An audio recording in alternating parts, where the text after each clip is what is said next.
Hi everybody, my name's Simon. I'm the Chief Economist for the Economist Intelligence Unit. What I want to focus on for this next session is starting to get into some of the economic elements of LGBT diversity and inclusion. Of course, as an economist, what really gets me going is GDP, and so we're going to be having some discussion about maybe what the impact of LGBT diversity and inclusion is on GDP and on the economies, and what the impact is for broader society. Before we get into the first discussion of that session, I just wanted to run through some research that we have done in recent months at the EIU about attitudes and opinions towards LGBT inclusion in business. We did a survey of around 1,000 business leaders worldwide, conducted over a few months, covered a really wide range of age groups and over 100 countries. We'll be looking at firms with revenue of $500 million and above, and looking at what do executives at different levels in companies, what have they got to say about LGBT inclusion. Our first finding was that 4 in 5 executives are comfortable working with someone who is of LGBT background. However, that share was a lot lower in Asia. So in Asia, only around 30%, there were 30% of executives in Asia who had no LGBT connections. And we know that people that have got no LGBT connections are much less likely to feel comfortable about working with LGBT people. And this really links into the status of LGBT as a bit of a hidden minority. Unlike, say, gender or race or disability, often it can be invisible what somebody's status is within the LGBT groupings, and so therefore it can be much more difficult to understand what the real impact of diversity is, especially here in Asia, where a large percentage of people are in the closet and are not open about their status as members of that community. Perhaps related to that, we found that in the business world, people were much less likely to support investment in LGBT issues than they were in gender or race, or in fact disability, which had the highest level of support. So that kind of shows us that it's a little bit more difficult in the business world to support LGBT than the others, so we have a lot further to go. The same thing happened when we asked about progress in different companies. Executives felt that progress amongst gender and race had been a lot stronger than progress for LGBT, so a signal that progress has been slower, but there's also a lower willingness to invest. So there certainly is a big challenge here in Asia. We asked executives, can you name a specific thing that your company has done to support LGBT rights?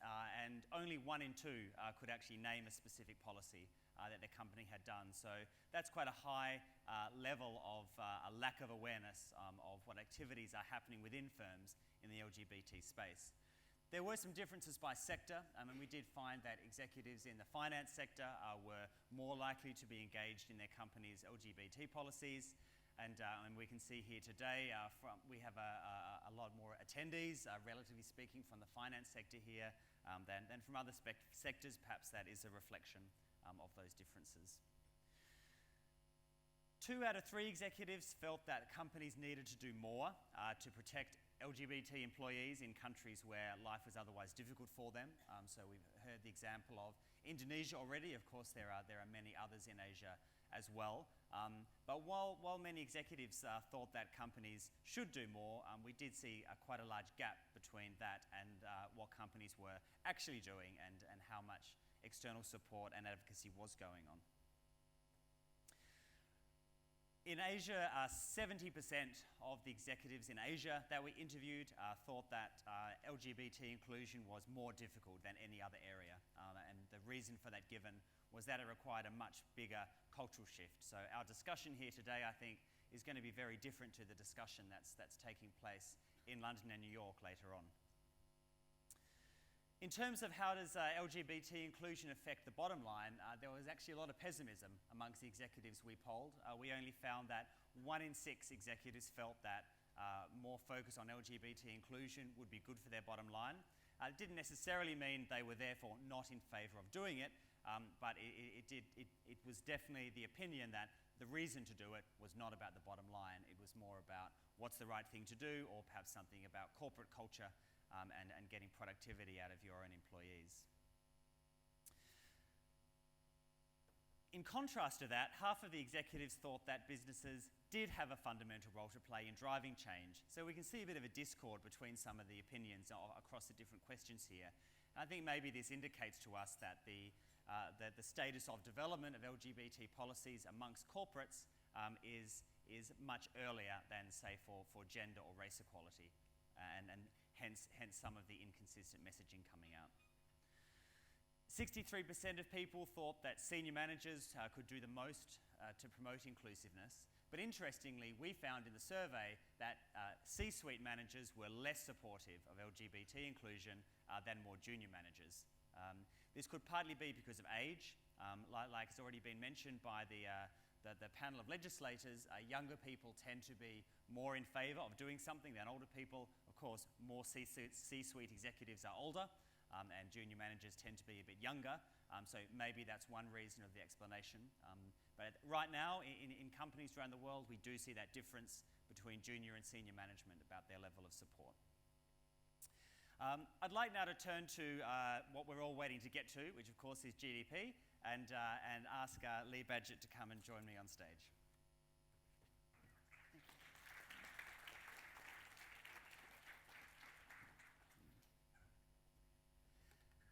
Thanks for joining us, Lee. Thank you. Professor Badgett is a professor of economics and the director of the Center of Public Policy Administration at the University of Massachusetts in Amherst, and is one of the world's leading authorities on economic research in the LGBT sphere. So we're very, very pleased to have you along with us today. Thank you.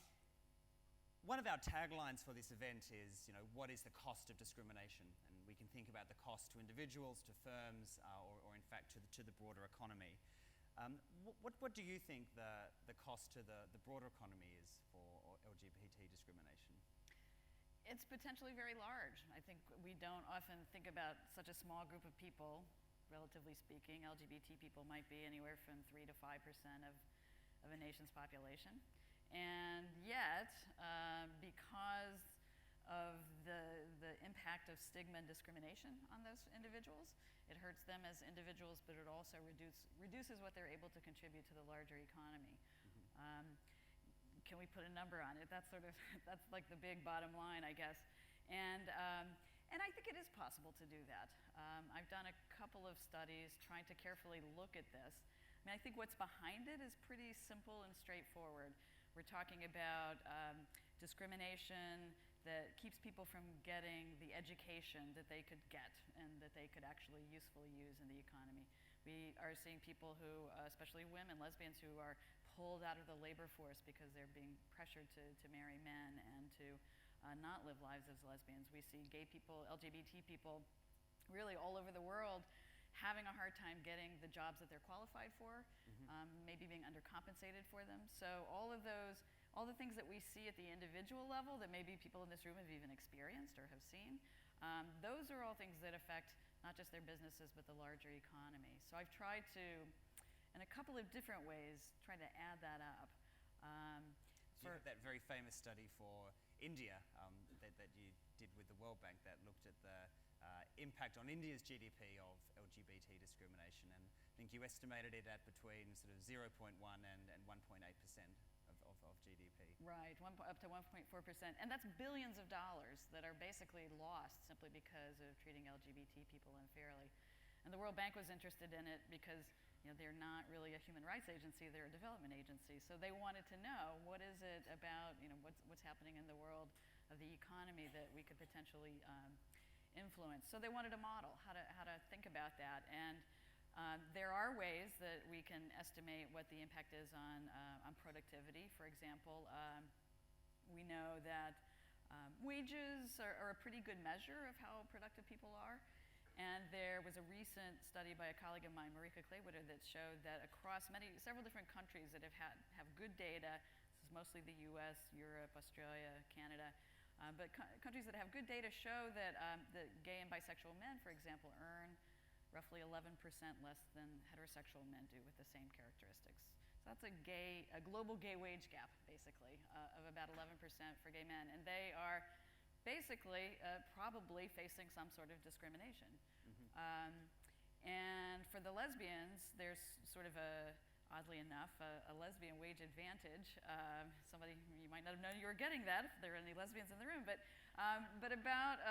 if you compare lesbians to heterosexual women, they earn about 9% more. So both of those groups are still women. They still earn a lot less than either the gay men or the straight men. But it looks like that's partly because in those countries, lesbians have the opportunity to go out and work, to get good job experience. They work more than heterosexual women do over their lifetimes and in a year. So there's a kind of an advantage to more openness for those lesbians. So I think you can translate that into a measure of productivity to say that LGBT people, it looks like on average around the world, the places that we know anyway, there's about a 10% drop in wages if they're not able to perform, and wages and productivity if they're not able to perform up to their abilities. Yeah.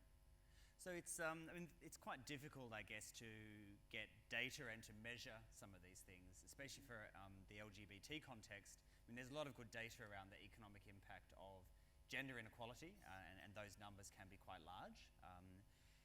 But of course, for LGBT people, I think there are two key kind of challenges, one of which is the identification. So if you aren't sort of publicly identified, then you can't be measured. And then the second problem is the lack of scale.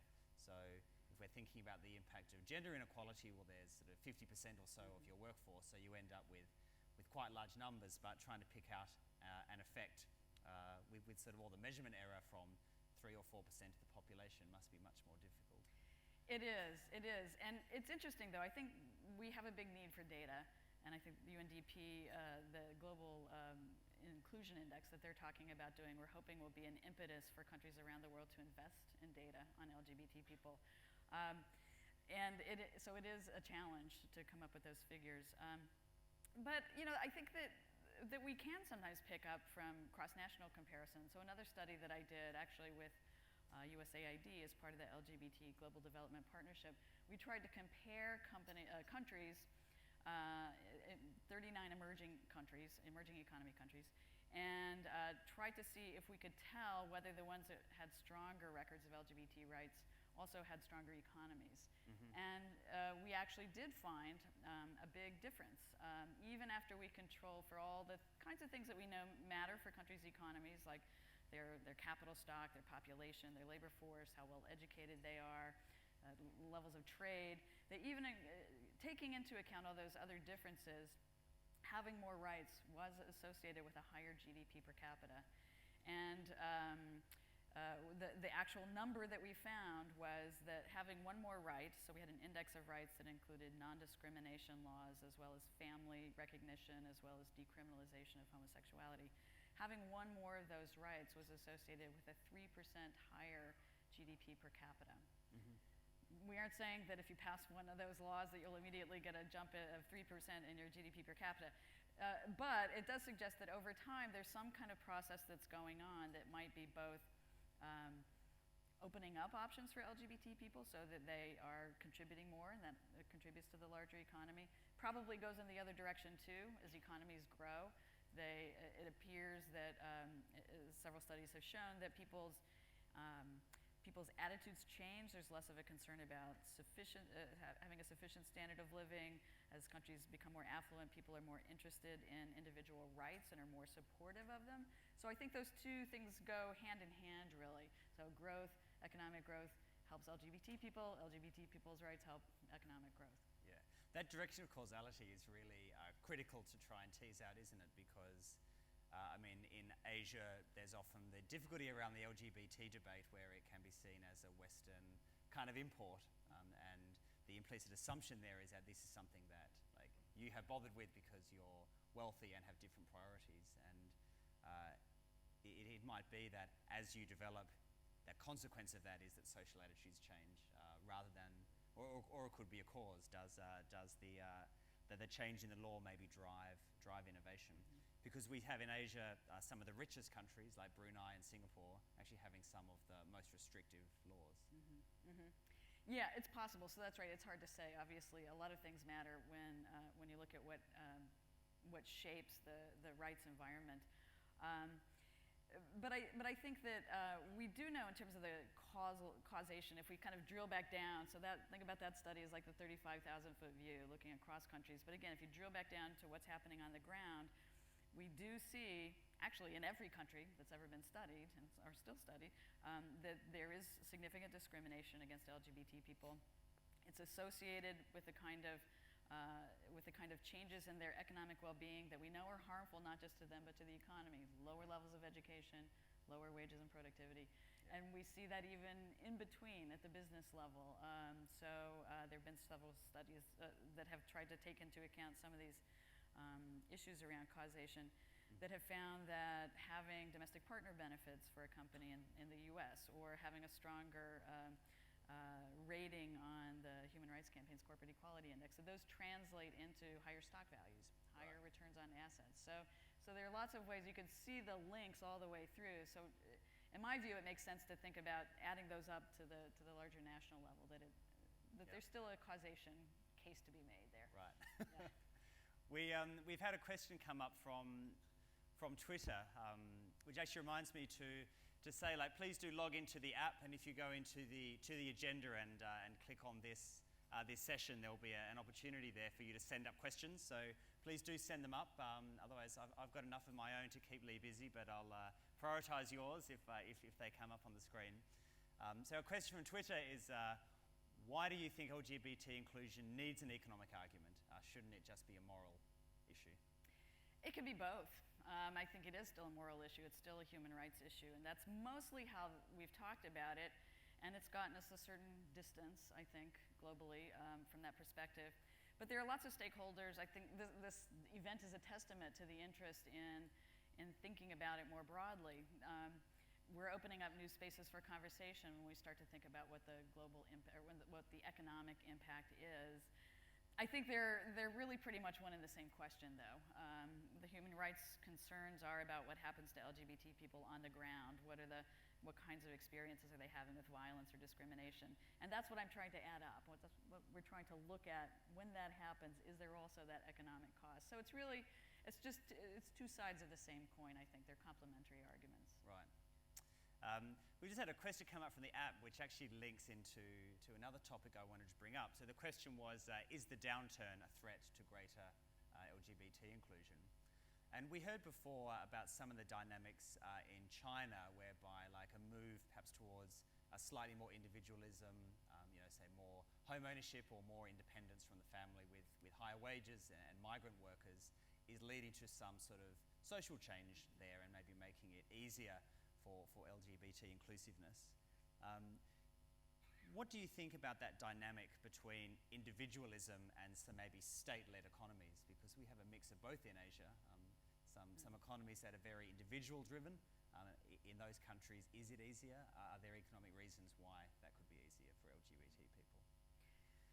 I think you can make arguments in any kind of context for LGBT rights. I think the individualism argument is one that we saw play out in the United States. Actually, there are historians of gay history in the U.S. who say it was capitalism that created gay identity by, from the shift from the agrarian economy to an industrialized economy. It pulled people away from their families off of farms, put them in cities. They got to know each other, developed bars, bookstores, restaurants, boarding houses, places where they could meet other people.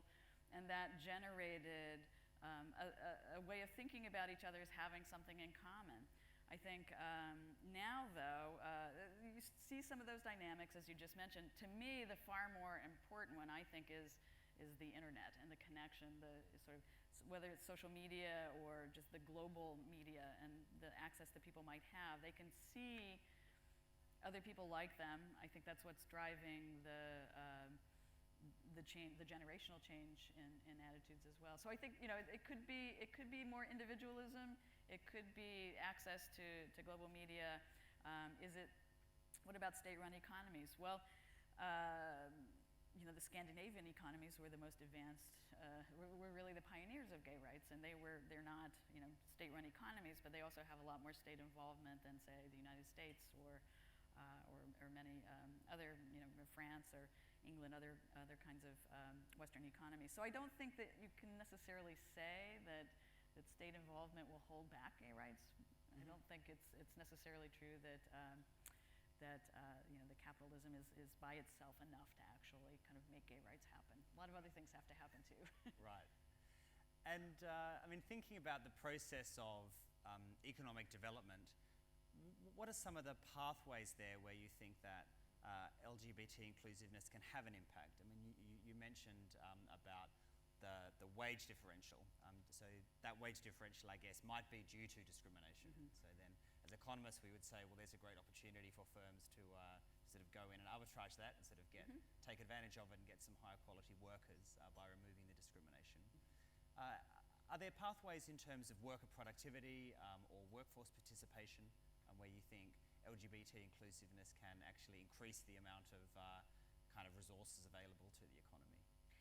Yes, absolutely. I think if you make it possible for people to get an education, invest in human capital, we call it in economics, and make it possible for them to get jobs where they can use that, I think that will be a good reason for policymakers to take a look at this issue. I think businesses look at it, but as your own research shows, business people are members of societies, members of cultures, and sometimes they don't see that argument right away. It takes them a while to see it. Again, every country will have its own path, and in the United States, though, the path was very much driven by what happened within corporations. It was the first meaningful side of discussion about giving rights to same-sex couples. In many ways, it was more important than some of the early legislative efforts, I would argue. Right. LGBT people formed employee groups. They knocked on the door of their human resources officers. They knocked on the door of the CEO, and they said, let us explain to you why this is not fair to us, why this hurts our families. And I think that process led to company-wide discussions in many cases, sometimes disagreement, but productive discussions that I think laid the groundwork for thinking about broader issues of equality at the public policy level. Yeah. So if those same things could happen, but I think probably a lot of those folks that you're talking to need to hear from more LGBT people. In fact, we've heard that as a theme from some of the other panels. Yeah. So actually, I know that you have done some research into the sort of personal or family economic circumstances of LGBT people. And how do they compare to society at large, and how do they interact with issues like the push towards marriage equality? Well, I think there are LGBT people raising families in many different parts of the world, as we've heard, and I think because they don't have access to the same kinds of legal supports, I think it makes it much harder for them to do that. So they may either have to spend more money, hiring lawyers to help them create documents to maybe replace some of those relationships, the things that go along with marriage. But many of them can't really be replicated. Anything that's tied to state benefits, for example, is going to be off limits. So even having the same kind of legal ties to children might be off limits. So it makes it a very risky situation for same-sex couples and for their families. A couple of very brave New York Times reporters tried to actually put a dollar value on that a couple of years ago, and it depends a lot on what the family looks like, what the taxation system looks like in the countries, but in the U.S. it was as much as $500,000 lost over a lifetime for a couple who stayed together for a very long time and had kids. So it can actually be very economically damaging. And you found in your study for India that one of the biggest impacts was on increased healthcare costs, both sort of physical and mental health.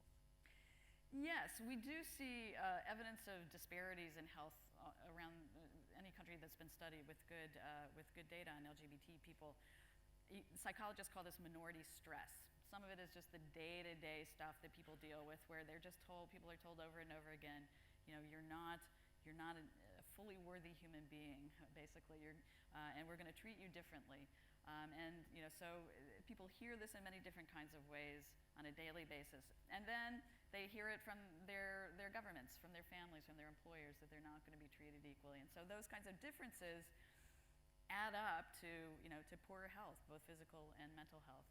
And that's right, in India, where I was able to make some comparisons really just across three different kinds of illnesses: depression, HIV prevalence, and thinking about suicide. Just those three alone were the source of potentially billions of dollars of losses to the economy, because people are going to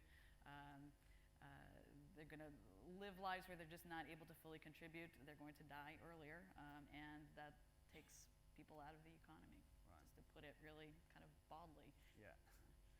Do you have any thoughts on the sort of concept of strategic modernization, where LGBT rights can be used as a symbol for a country, of sort of saying, oh, right, we are now on a different path.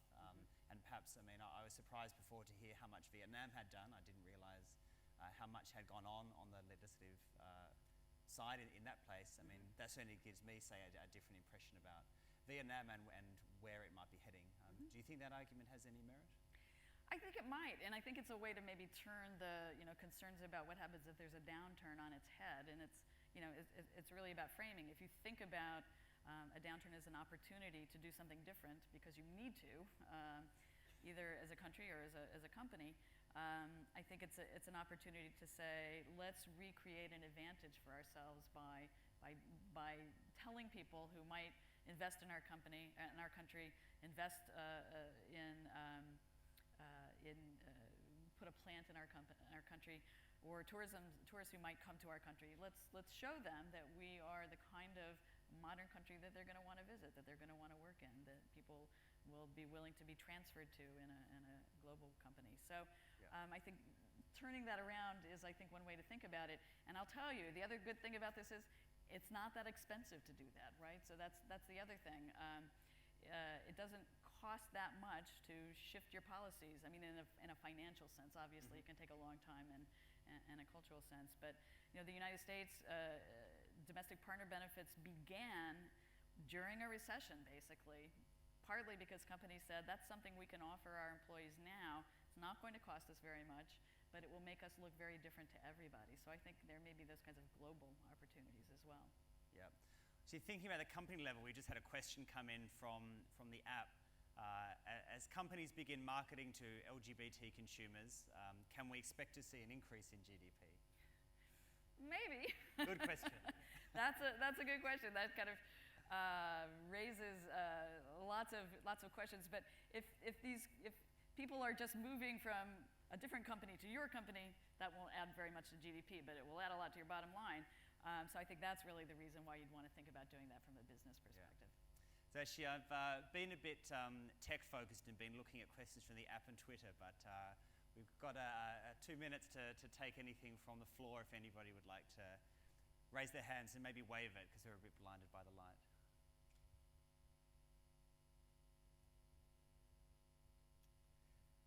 Yeah, one over here, Morgan Stanley table. Thank you, Pierre Herbst from Morgan Stanley. Thank you very much on that, particularly from the GDP level. Taking it down a notch at a firm level, have you got any techniques that you could suggest on how LGBT-friendly policies have had an impact on a firm? Yes, there have been lots of studies that relate to that question. We reviewed 39 of them a couple of years ago, and we're about to update that at the Williams Institute. But we looked for all the studies that have been done about those questions about how does the workplace environment matter for employees. And we found a lot of studies that show that there's an increase in job satisfaction. There's an increase in job commitment amongst LGBT people when they work for companies that have good policies and that are good working environments. People are healthier. People are more open about being LGBT. And I think this has come up in several different kinds of contexts. Not being open about being LGBT is not kind of a simple matter. For many people, it's a question of actively having to hide that. And that is one of the things that causes that minority stress. So when you have an environment that encourages your LGBT people to be more open, you're going to have people who are going to probably be healthier. So all of those things appear to result in people who are just much more committed to their jobs, and they're less likely to leave. From your perspective as an employer, that's a good thing because the money you've invested in them to make them more productive, you get to hang on to. And you don't have to go out and spend money trying to hire somebody else and then retraining them. So those costs of turnover the recruitment and retention costs, I think, are things that companies are most likely to benefit from. So we are now out of time, but I'll take one more question for this session before somebody kicks me off. Over back there by the audio viz. Hi, my question is that how do you feel about the future in Asia about these, because in Asia there's no country that have like maybe gay marriage or rights and everything. So do you see the future going more bright, or basically because of the downturn a bit more bleak as you see fit? I think it's going to be a race to the top. I think what we've heard, what we've seen from some research and just from traveling around, I've learned there are really clear social movements that are building up that are there to put pressure on governments to pass policies that will support equality, and to talk to businesses and work with businesses to do that at the business level. So I think we're very likely to see the kind of building up of an attitude change that we've already heard a lot about that's going to make a difference. It's hard to predict exactly when that will happen, but I'm pretty confident it will happen. A race to the top is a nice note on which to end the session. Thank you very much. Thank you. Thank you. Thanks very much.